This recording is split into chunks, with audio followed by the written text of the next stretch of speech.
اگر کوئی بندہ اس سورت کو قبرستان میں پڑھے تو اللہ تعالیٰ وہاں کے جو موتا ہیں ان کے اوپر قبر کا عذاب معاف فرما دیتے ہیں۔ ابو ہریرہ رضی اللہ عنہ فرماتے ہیں کہ اللہ تعالیٰ نے سورہ یاسین کو انسان کے پیدا ہونے سے 1000 سال پہلے پڑھا۔ جب فرشتوں نے سنا تو انہوں نے کہا خوش نصیب ہیں وہ لوگ جن پر یہ سورت اتاری جائے گی، خوش نصیب ہوں گے وہ لوگ جن کے سینوں میں یہ سورت محفوظ ہوگی، اور خوش نصیب ہیں وہ لوگ جن کی زبانیں اس سورت کی تلاوت کریں گی۔ چنانچہ جنت میں جنتی عام قرآن مجید نہیں پڑھ سکے گا، صرف 2 سورتیں ہیں، سورہ طٰہٰ اور سورہ یاسین، اس کی تلاوت جنت میں بھی کر سکے گا، اور اللہ تعالیٰ کی جب ملاقات ہوگی تو اللہ تعالیٰ بھی سورہ یاسین کی تلاوت فرمائیں گے۔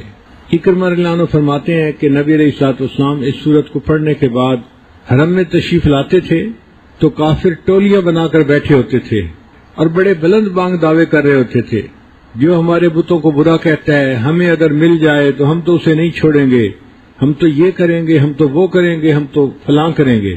اور نبی علیہ الصلوۃ والسلام ان سب کے قریب سے ہو کے آ بھی جاتے تھے اور ان لوگوں کو پتہ بھی نہیں چلتا تھا، اللہ ان کو اندھا اور بہرا بنا دیتے تھے، نہ وہ بات سن سکتے تھے نہ وہ دیکھ سکتے تھے۔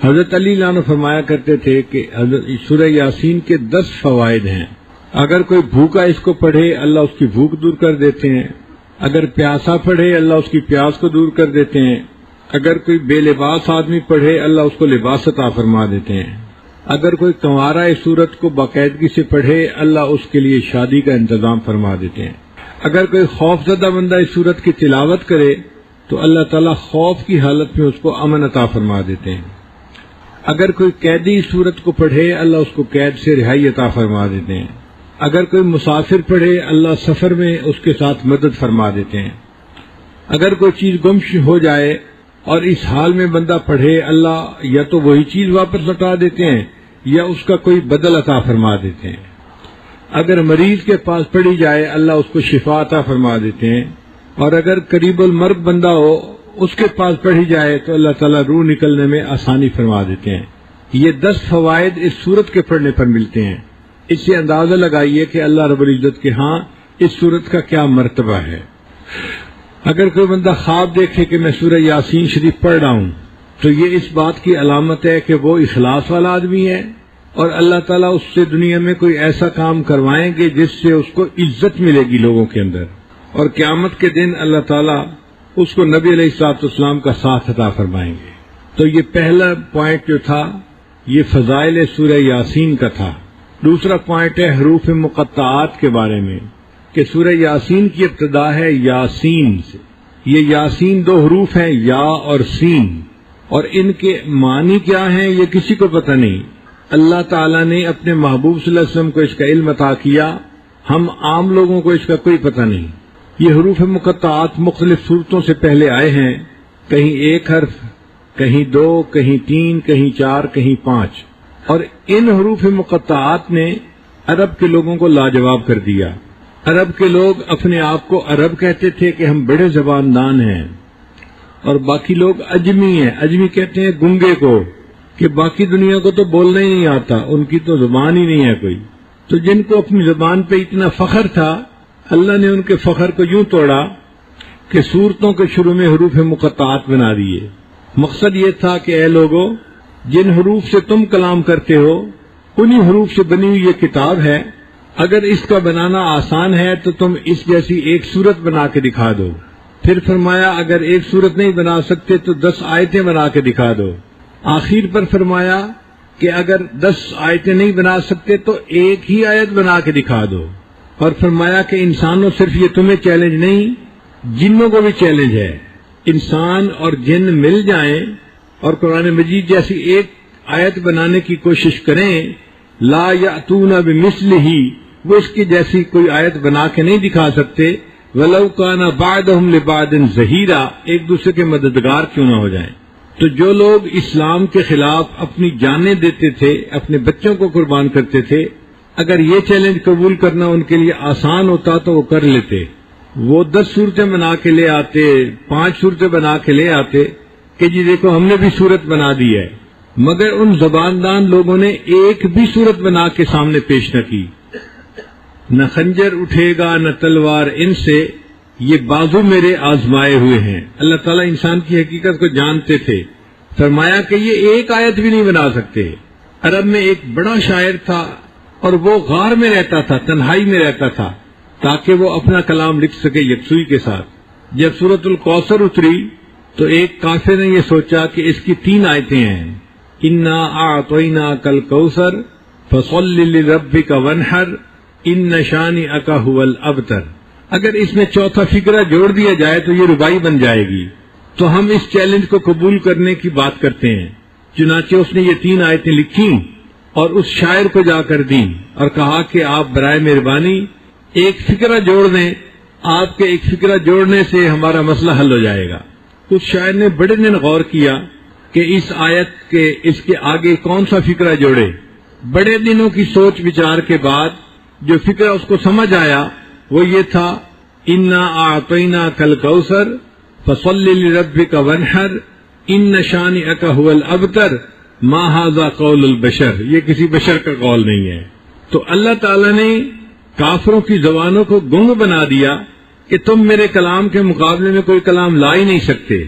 اور یہ بھی عجیب بات ہے کہ حروف تہجی جو ہیں وہ 29 ہیں، لیکن حمزہ اور الف ایک ہی جیسے ہیں۔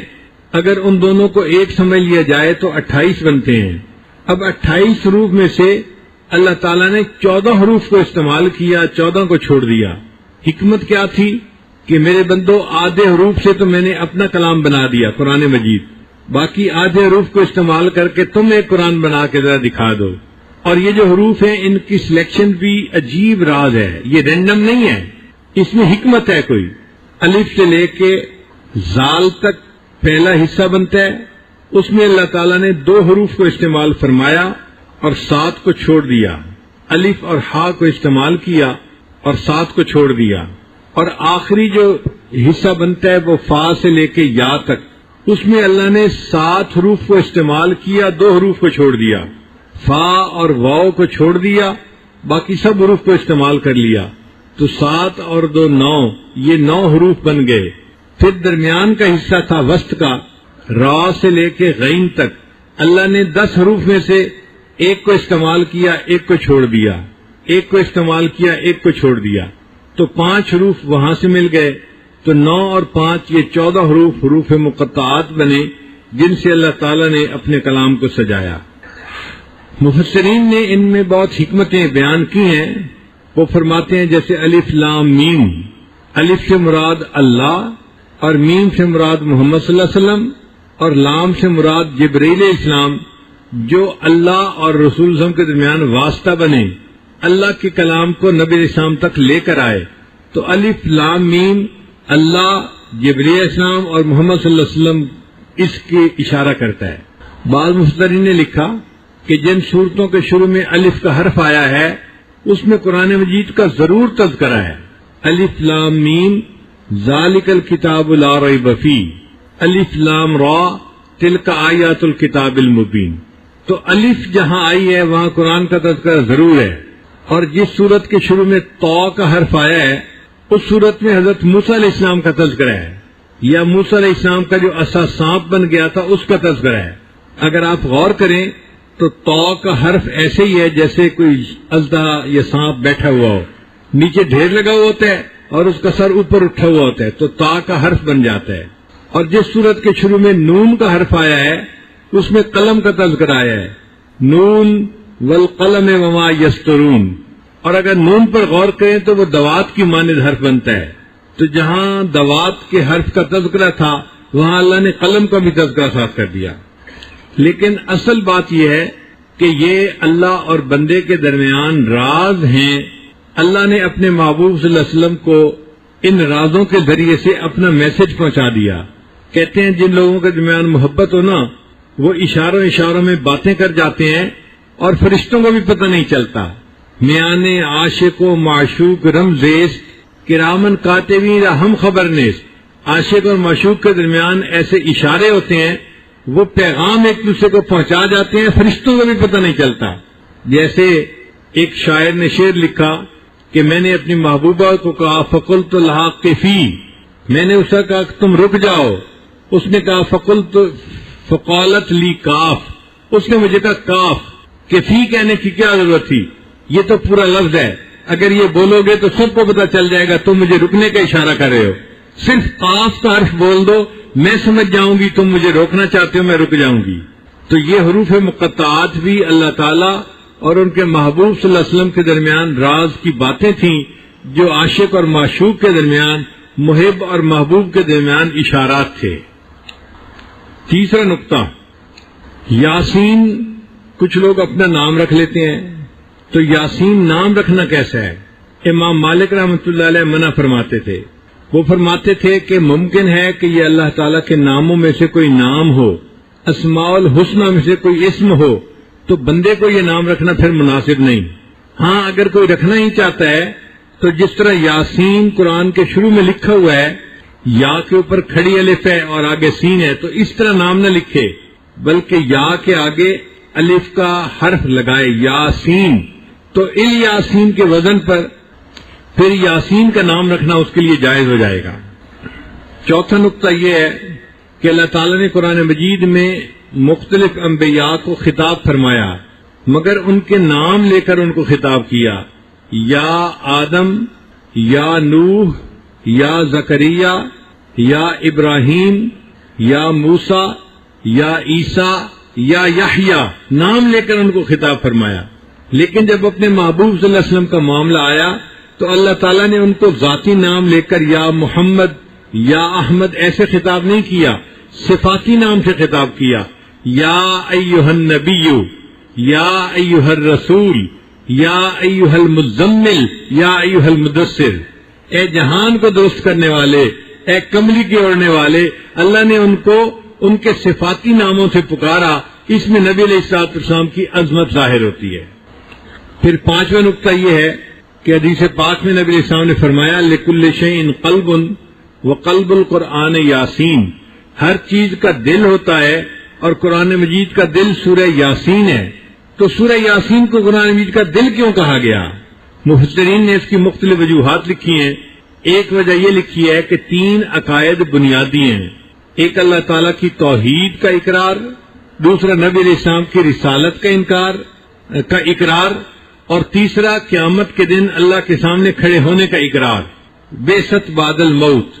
تو یہ 3 بنیادی نقطے تھے، اور اس صورت میں اللہ تعالیٰ نے ان تینوں پوائنٹس کو خوب کھولا ہے، اپنی توحید کو بھی کھولا ہے، محبوب کی رسالت کو بھی کھولا ہے، اور مرنے کے بعد زندہ ہو کر کھڑے ہونے کو بھی خوب کھولا ہے۔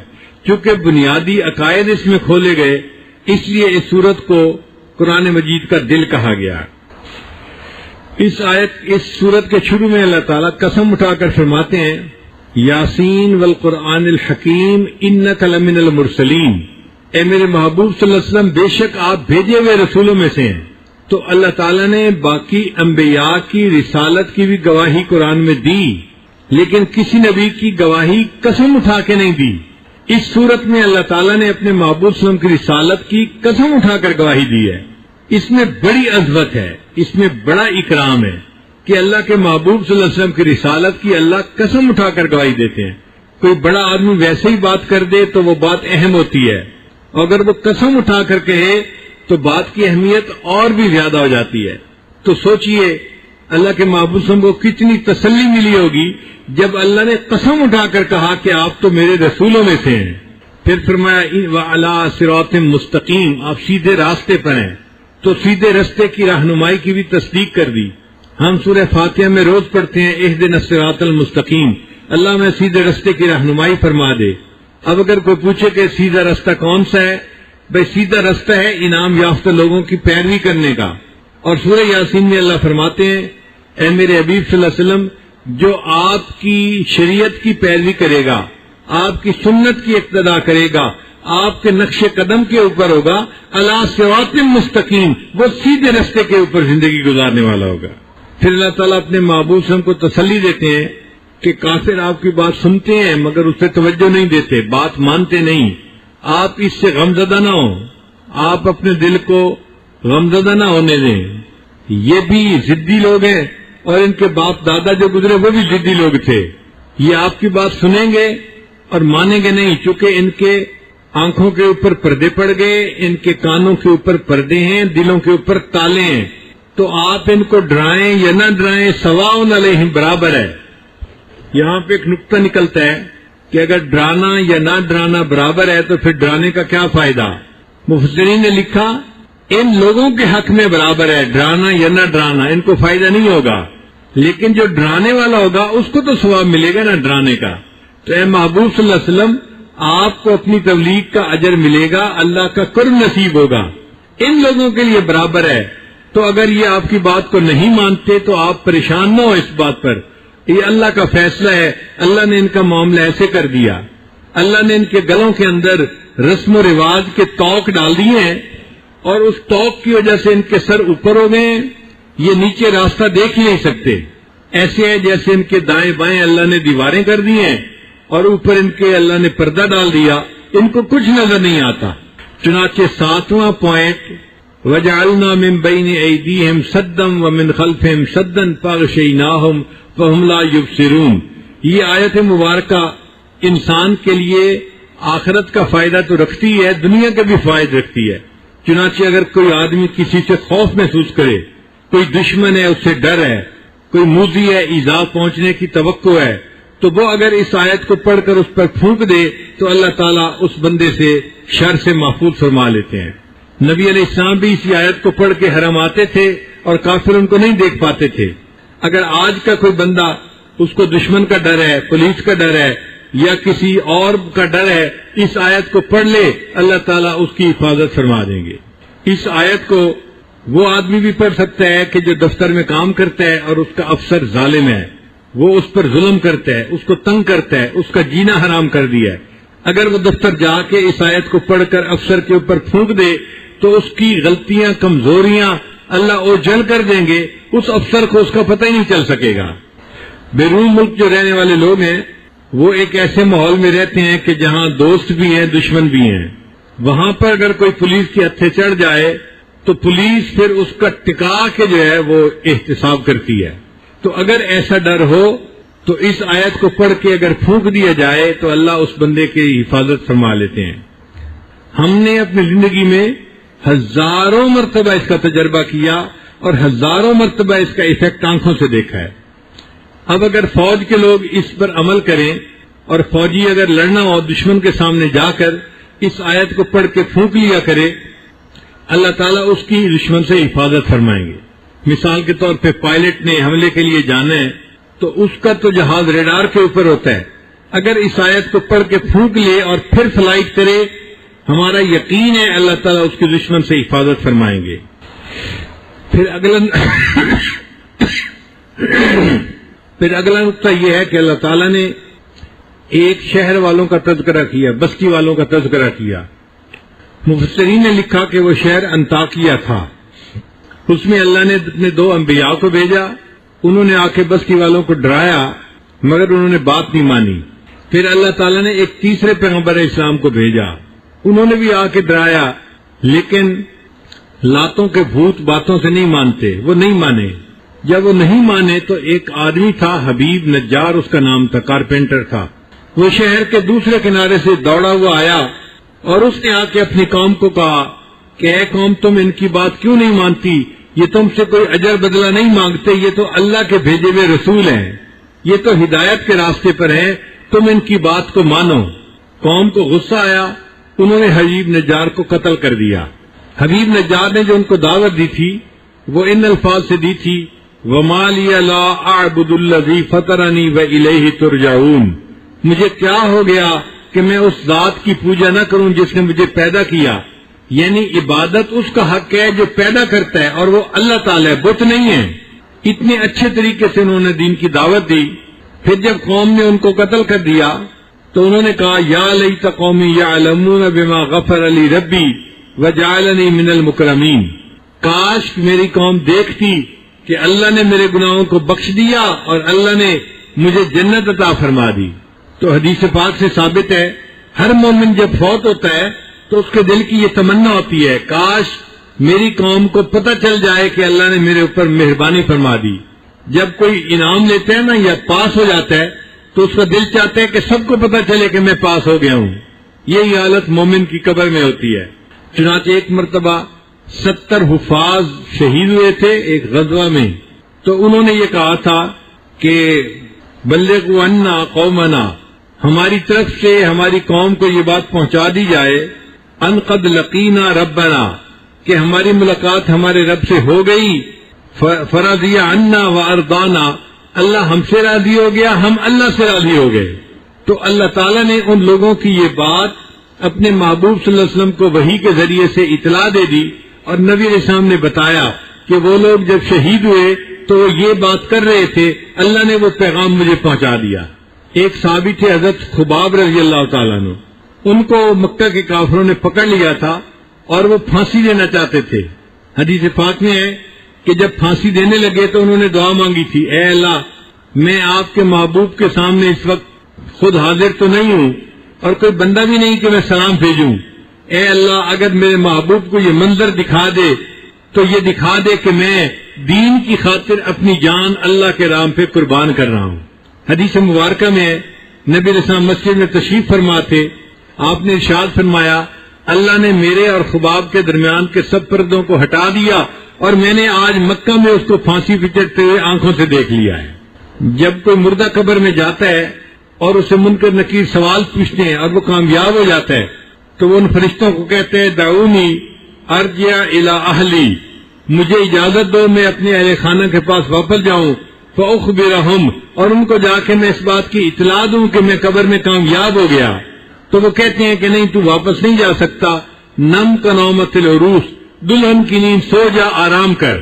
اب یہاں بھی نکتہ ہے کہ اس کو دلہن کی نیند کیوں کہا، یہ کیوں نہیں کہا آرام کی نیند سو جا، گہری نیند سو جا، سکون کی نیند سو جا، دلہن کی نیند سو جا. محدثین نے لکھا کہ دلہن جب پہلی رات سوتی ہے تو اس کو وہی جگاتا ہے جو اس کا خاوند اس کا محبوب ہوتا ہے. یہ مومن آج قبر میں سو رہا ہے، قیامت کے دن اس کو وہی جگائے گا جو اس کا محبوب ہوگا. چنانچہ مومن کی آنکھ کھلے گی، اس کو اپنے رب کا دیدار نصیب ہوگا. پھر اس میں مفسرین نے بہت سارے نکات نکالے ہیں کہ دائی میں کیا صفات ہونی چاہیے جو حبیب نجار کے اندر تھیں. اس کو اپنی خاطر کسی سے انتقام نہیں لینا چاہیے، اس کی چاہت جوڑ کی ہونی چاہیے، اس کے اندر معاف کرنے کی صلاحیت ہونی چاہیے. اور عام لوگ بے قدرے ہوتے ہیں، اس سے دل تنگ نہیں کرنا چاہیے. لوگ کسی کی کیا قدر کریں گے، انہوں نے تو اپنی رب کی بھی قدر نہ کی. اور اللہ کو قرآن میں کہنا پڑا وما قدر اللہ حق قدری، ان لوگوں نے قدر نہیں کی جیسے اللہ کی قدر کرنی چاہیے تھی. جب اللہ کی قدر نہیں کی تو مخلوق کی کیا قدر کرے گی. تو لوگوں سے قدر کی توقع نہ رکھیں، بس ان کے ساتھ گزارا کریں اور دین کا کام کرتے رہیں. پھر اس کے بعد اللہ تعالیٰ نے زمین کی نشانیوں کو پیش کیا ہے، وَآیَةٌ لَهُمُ الْأَرْضُ الْمَيْتَةُ، کہ دیکھو لوگوں زمین خشک ہوتی ہے، بالکل بنجر ہوتی ہے، مردہ ہوتی ہے. اللہ تعالیٰ آسمان سے بارش نازل فرماتے ہیں اور اسی مردہ زمین کے اندر سے کھیتی پودے نکل آتے ہیں اور وہ لہلہانا شروع کر دیتے ہیں. تو جو پروردگار مردہ زمین کو زندہ کر سکتا ہے، اسی طرح اللہ تعالیٰ قیامت کے دن اپنی رحمت کی ایسی بارش برسائیں گے کہ جو لوگ قبروں کے اندر لیٹے ہوئے ہوں گے وہ بھی تو بیج کی مانند ہے نا، ایسی رحمت کی بارش ہوگی کہ یہ بیج اگنا شروع ہوگا اور یہ لوگ دوبارہ زندہ ہو کر اپنے رب کے سامنے کھڑے ہو جائیں گے. پھر اس میں اللہ کی نشانیاں ہیں، آپ غور کریں اللہ تعالیٰ نے زمین کے اندر نمکیات کو کیسا عجیب بیلنس کیا ہے کہ آدم علیہ السلام سے لے کر آج تک ہزاروں سال گزر گئے، پودے ان نمکیات کو استعمال کرتے ہیں. نمکیات میں سے کسی چیز کی شارٹیج ابھی تک نہیں ہوئی. ایک فصل کٹتی ہے، پھر دوسری لگتی ہے، پھر تیسری لگتی ہے. ساری فصلیں زمین سے اپنی خوراک لے رہی ہیں اور زمین کے اندر خوراک ابھی بھی موجود ہے ہزاروں سال کے بعد بھی. اگر کوئی کہے جی کہ اللہ نے شروع میں زیادہ کنسنٹریشن رکھ لی تھی تو بھئی پودوں کو مر جانا چاہیے تھا، لیکن پودے شروع سے اگ رہے ہیں اور ہزاروں سال کے بعد آج بھی اگ رہے ہیں. اللہ تعالیٰ نے اپنی زمین کے اندر NPK کا بیلنس ایسے کر دیا کہ آج بھی ان کو فرٹیلائزر ملتا ہے، ان کو ان کے کیمیکل ملتے ہیں اور یہ فصلیں لہلہا رہی ہیں. پھر زمین کے اندر غور کرو تو کتنی نشانیاں ہیں. آپ دیکھیں، آپ کسی تختے کے اوپر کھڑے ہوں، وہ تختہ تھوڑا سا ہلے تو آپ فوراً ہل جاتے ہیں. ہم زمین کے اوپر ہیں اور زمین ہل رہی ہے، گھوم رہی ہے اور ہمیں پتہ بھی نہیں چلتا۔ سائنس کہتی ہے اگر کوئی وہیل چل رہا ہو اور اس کے سینٹر سے 1 میٹر کے فاصلے پر 1 گرام وزن کا فرق ہو اور وہ 100 کلومیٹر کی رفتار سے پر آور چل رہا ہو تو 1 ٹن کا تھرسٹ پڑتا ہے، یعنی دھکا جو لگتا ہے نا وہ 1 ٹن کے وزن کا ہوتا ہے۔ اسی لیے آپ گاڑی میں سفر کرتے ہیں، وہیل ان بیلنس ہوتا ہے تو گاڑی میں بیٹھے ہوئے دھکے لگے ہوتے ہیں، لوگ کہتے ہیں جی وہیل بیلنس پہ ہو جا کے، جب جاتے ہیں تو چند گرام کا فرق ہوتا ہے، چند گرام کا فرق تھا اور انسان کو اتنے دھکے لگ رہے تھے۔ اللہ آپ نے اس اتنی بڑی زمین کو کتنا بیلنس کیا، ہم اس کے اوپر موجود ہیں اور ہمیں یہ بھی نہیں احساس ہوتا کہ زمین حرکت بھی کر رہی ہے یا نہیں کر رہی۔ اور یہ بھی دیکھیں کہ دنیا میں ہر روز ہزاروں ٹن کے اعتبار سے پہاڑ توڑے جاتے ہیں، چیزیں اٹھا کے مٹی اٹھا کے ایک جگہ سے دوسری جگہ پہنچائی جاتی ہے، اس بیلنسنگ کے اندر کوئی فرق نہیں پڑتا۔ زمین اسی طرح سموتھ چل رہی ہے اور ہم اس کے اوپر موجود ہیں اور ہمیں پتہ ہی نہیں۔ تو یہ زمین قدرت کی نشانیوں میں سے ایک نشانی ہے۔ زمین کا قطر 24,000 میل ہے اور زمین 1,000 میل کی رفتار سے چل رہی ہے، اس لیے 24 گھنٹے میں دن رات کا سائیکل ختم ہو جاتا ہے۔ تو جتنا ہم زمین کے اندر غور کریں گے ہمیں اس میں اللہ کی قدرت کی نشانیاں نظر آئیں گی۔ پھر اللہ تعالیٰ نے زمین کی مثال دینے کے بعد آسمان میں سورج اور چاند کی مثال بھی دی۔ فرمایا کہ دیکھو ہم نے چاند کی منزلیں متعین کر دی ہیں، 28 منزلیں، اور مہینہ جو ہوتا ہے وہ 29 دن کا ہوتا ہے یا 30 دن کا ہوتا ہے۔ شریعت کی یہ خوبصورتی ہے کہ شریعت نے دن کی عبادت کو سورج کے ساتھ متعین کیا۔ سورج طلوع ہونے سے پہلے فجر پڑھ لو، زوال کے بعد ظہر پڑھ لو، جب سایہ 2 مثل ہو جائے تو اس وقت عصر پڑھ لو، جب سورج غروب ہو جائے تو مغرب پڑھ لو، اور جب سورج غروب ہوئے اتنا وقت ہو جائے کہ سورج کے ستارے آسمان پہ چٹکنے لگے تو اس وقت عشاء کی نماز پڑھ لو۔ سورج کو کیوں متعین کیا؟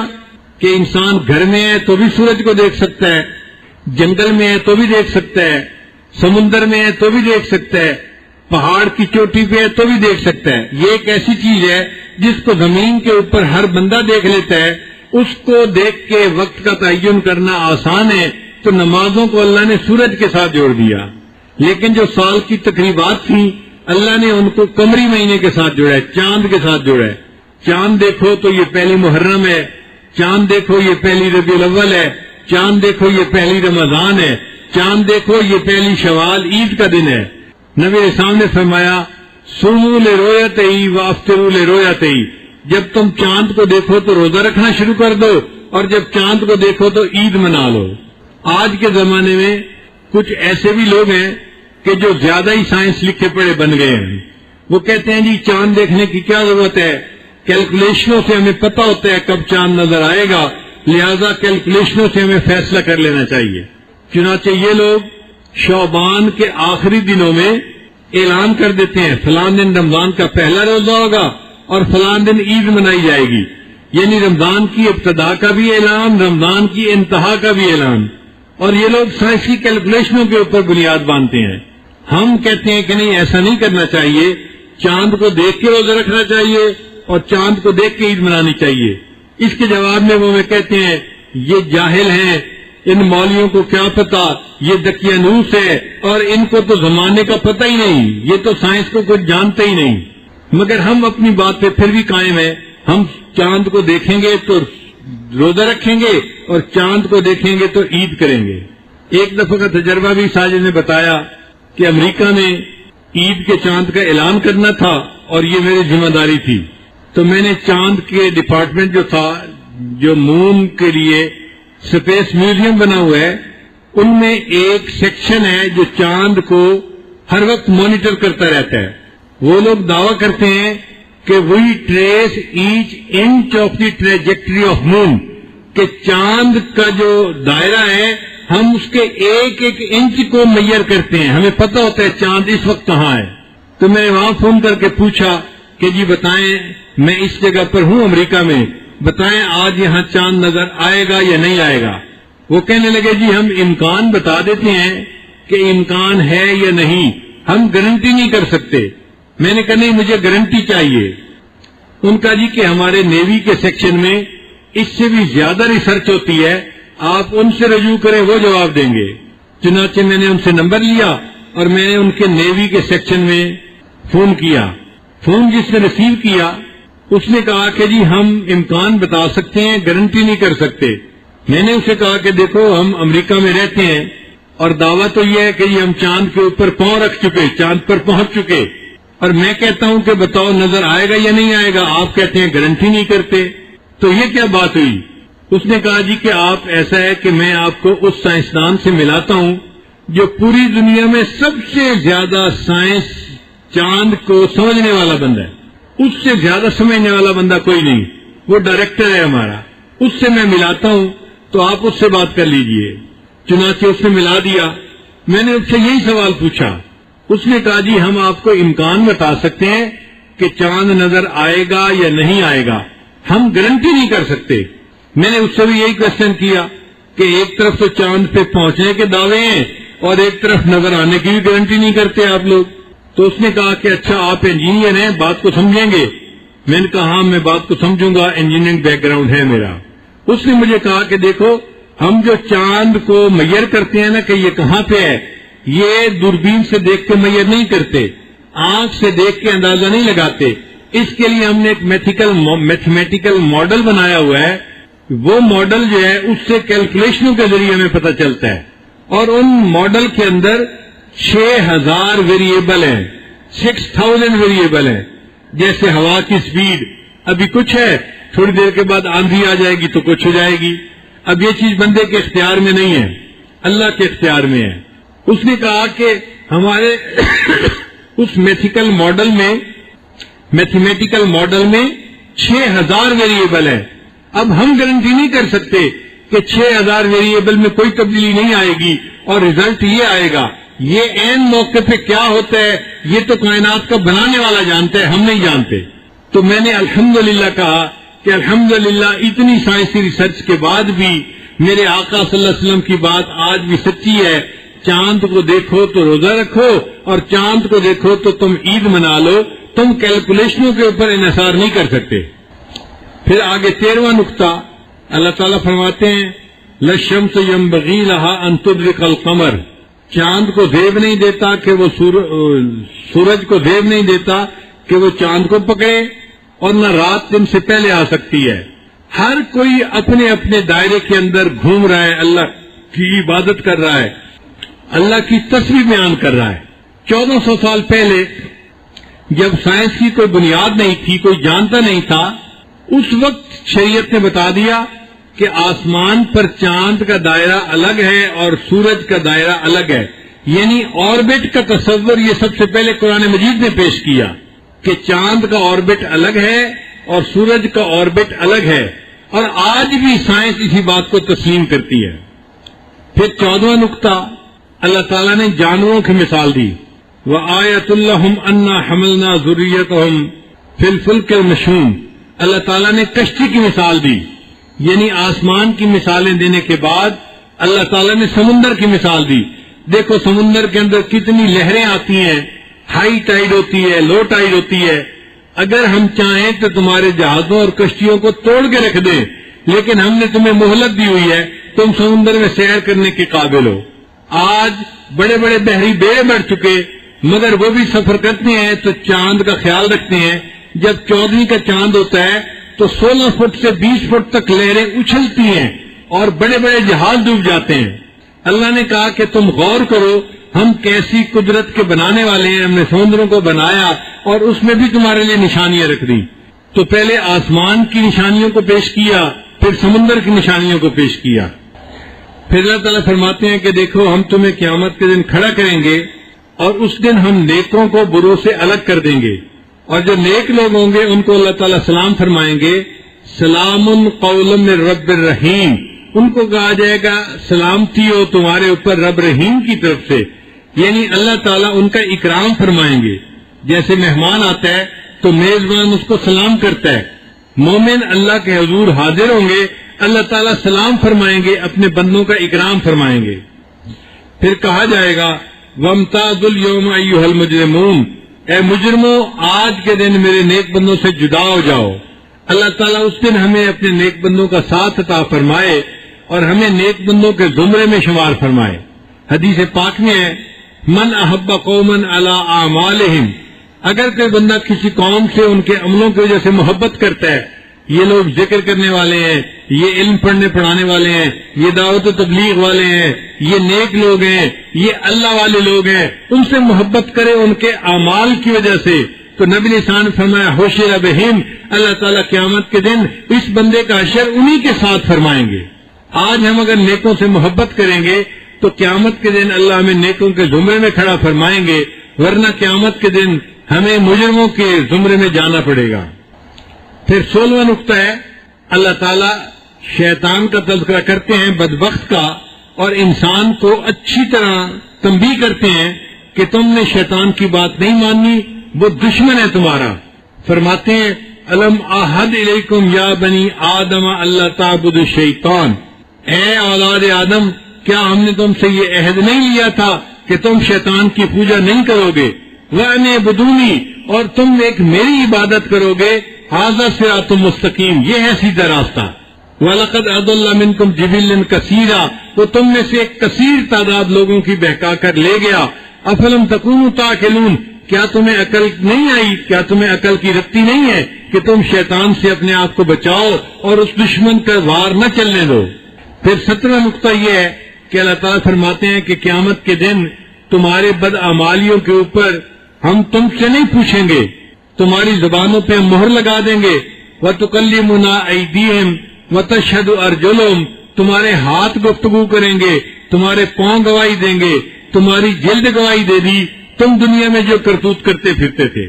تو اعضاؤکم اعداؤکم، جو تمہارے اعضاء ہیں وہ قیامت کے دن تمہارے اعداء بن جائیں گے، تمہارے دشمن بن جائیں گے، اور تم پریشان ہوگے کہ انہی کی لذت کی خاطر تمہیں گناہ کرتا تھا اور آج یہی سلطانی گواہ بن کے میرے خلاف گواہی دے رہے ہیں.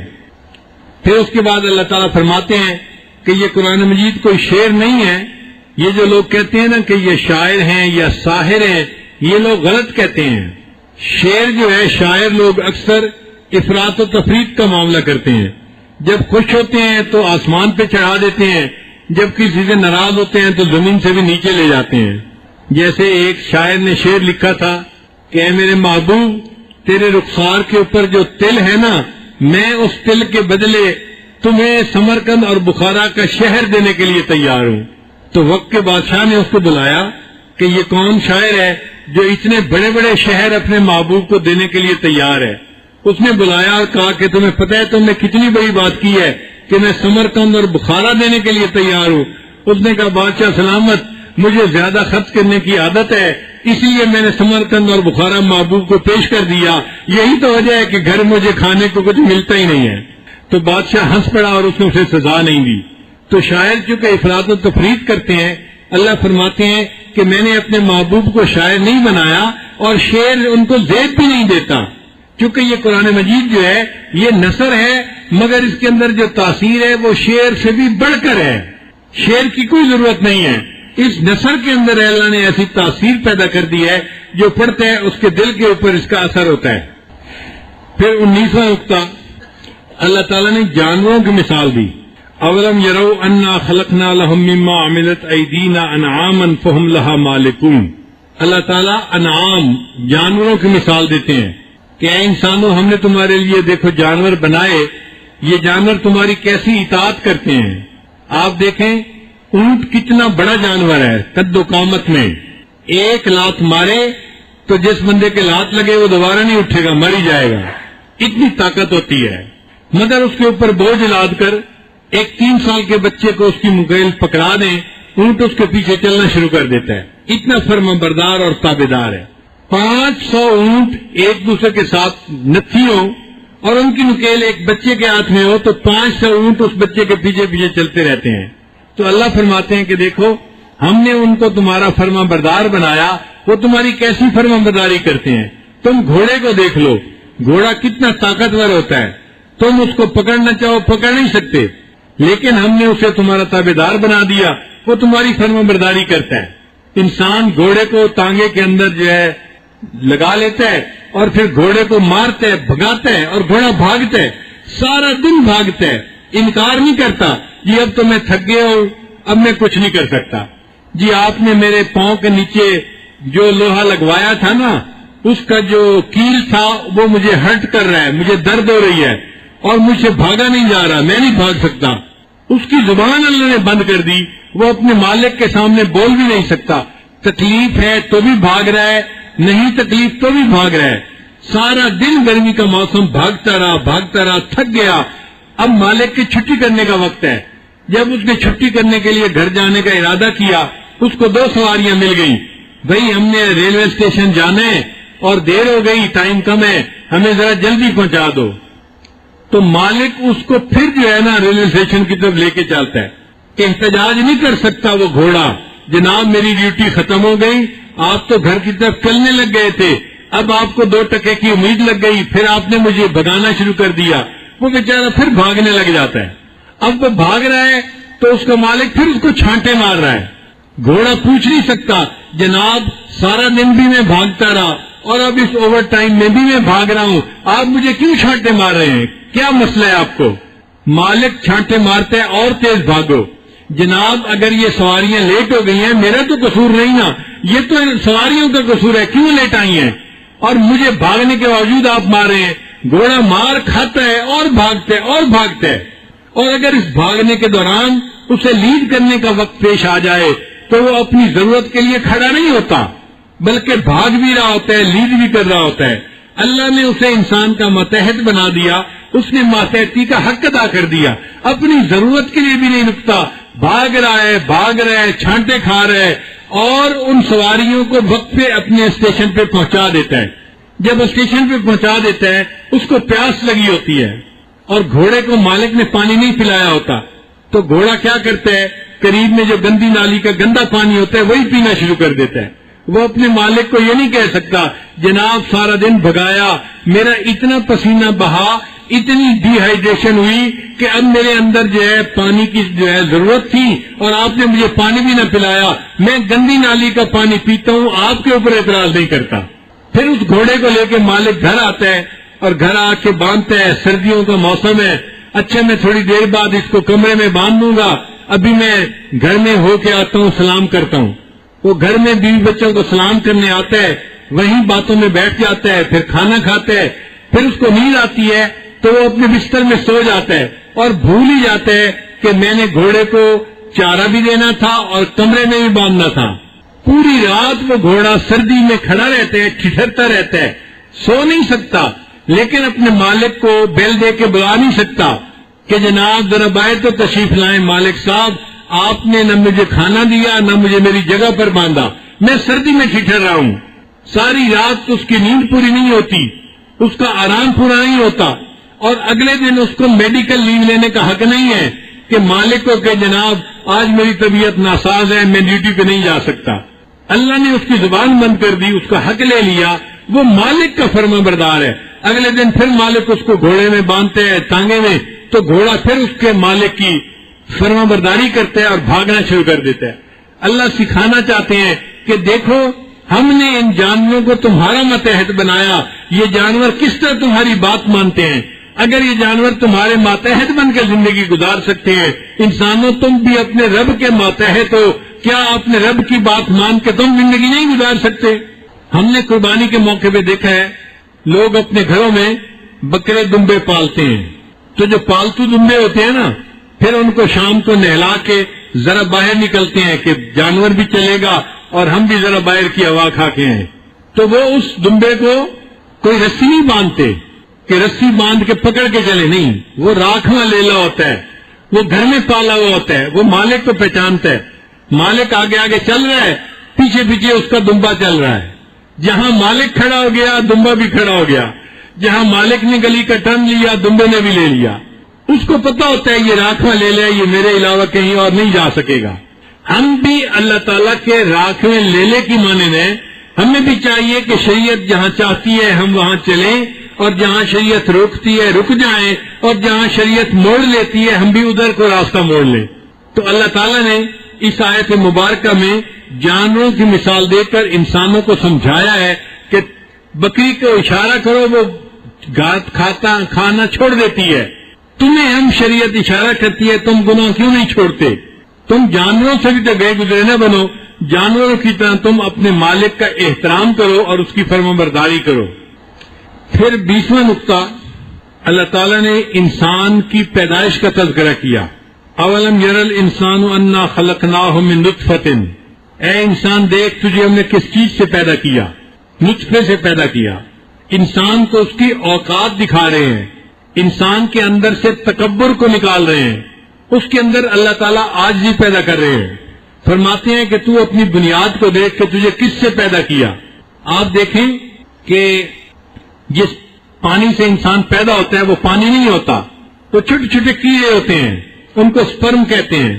ان میں سے ایک سپرم بچے کی پیدائش کا ذریعہ بن جاتا ہے، ایک سپرم. اور پتہ ہے کہ کتنے سپرم ہوتے ہیں؟ 30 سے 40 ملین سپرم ہوتے ہیں، 50 ملین تک جاتے ہیں. 50 ملین کا مطلب 5 کروڑ کیڑے. اب 5 کروڑ کیڑے تھے اور اس میں سے ایک کیڑے سے بچے نے بننا تھا. انسان اپنی اوقات کو دیکھے نا، اللہ تعالیٰ نے اس کی کنسنٹریشن اتنی زیادہ کیوں رکھ دی؟ تمہیں تمہاری اوقات کا پتہ چلے. دیکھو ایک سپرم اگر بانڈ بنا لیتے ہیں تو ایک بچہ، اور اللہ کی شان دیکھیں کہ بانڈ بننے سے پہلے سپرم بھاگ رہا ہوتا ہے انڈے کی طرف. جیسے ہی ایک بانڈ بنتا ہے جسم میں ایسی تبدیلی آتی ہے کہ پھر سپرم انڈے کی طرف بھاگنے کی بجائے واپس آ جاتے ہیں. اگر دوسرا سپرم بھی جڑ جاتا تو 2 بچے ہوتے. اگر ایک وقت میں 5-10 جڑ جاتے تو 5-10 بچے ہوتے. اللہ تعالیٰ انسان کو اس کی اوقات دکھا رہے ہیں کہ دیکھو ایسے بھی جانور ہیں جن کے 8-10 بچے ایک وقت میں ہوتے ہیں، جیسے خرگوش ہے، 10-12 بچے ایک وقت میں پیدا ہوتے ہیں. اگر انسان کے اندر بھی 10-12 سپرم جوڑ بنا لیتے تو 10-12 بچے ایک وقت میں پیدا ہوتے. سوچے پھر ماں کا کیا حال ہوتا جس ماں کو 10 بچے ایک وقت میں پالنے پڑ جاتے. آج 2 بچے ہو تو مت ماری جاتی ہے، 10 بچے ہوتے تو پتہ نہیں کیا ہو جاتا. اور پھر اللہ کی شان دیکھیں کہ خرگوش جو ہے اس کا پریگننسی کا ٹائم صرف 32 دن ہے. پریگننسی کے 32 دن کے بعد 8-10 بچے پیدا ہو جاتے ہیں. اللہ نے انسان کا وقت 9 مہینے بنا دیا. اگر اس کا بھی 32 دن ہوتا تو پھر کیا ہوتا؟ ہر 32 دن کے بعد ماشاءاللہ 10 بچوں کی ایک کھیپ آ جاتی. پھر اللہ تعالیٰ نے قرآن مجید کی اور آیات میں بھی انسان کی پیدائش کا تذکرہ کیا ہے. جو ڈاکٹر لوگ ہیں ان کو چاہیے کہ ان آیات پہ ذرا غور کریں اور اللہ کی عظمت کو سمجھنے کی کوشش کریں. ایک مضمون ہے، ایک کینیڈا کے ڈاکٹر نے لکھا، analysis of the holy verses in the light of modern sciences.